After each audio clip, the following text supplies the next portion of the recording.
my birds run my life. And I think they know they do. So Floyd doesn't like my shirt. And he was lunging at me because he didn't like my shirt. Right? So that means I'm supposed to take my shirt off to accommodate Floyd. Right? Because that's the way it goes around here. You're the boss of me. And Lou, she doesn't like my roller skates. She wants me to get rid of them.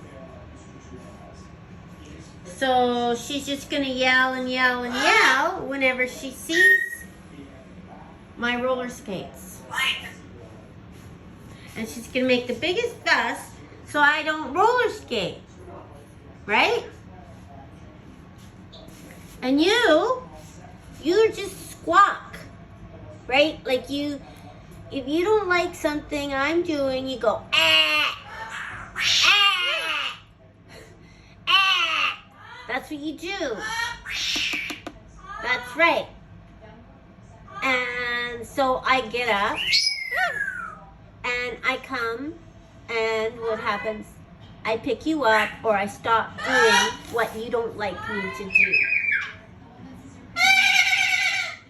So now Floyd doesn't like that I'm talking to everyone else, so he's gonna start having a hissy fit.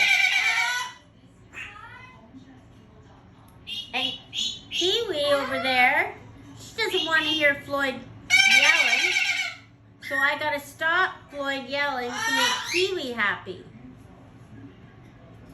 My dogs, they just look at me. They're so good. See, they're loyal friends. See, the dogs don't tell me what to do, but the birds do. Sid doesn't tell me what to do. Well, she demands grapes, right? You demand grapes. And water. Who else? Who else? And you demand Dad's treats. Right? Can you get them? And Newman makes Coco's crazy sounds so that I'll stop doing what I'm doing. And then who else? You tell me what to do too. Don't kid yourself, mister. Don't kid yourself. You yell too.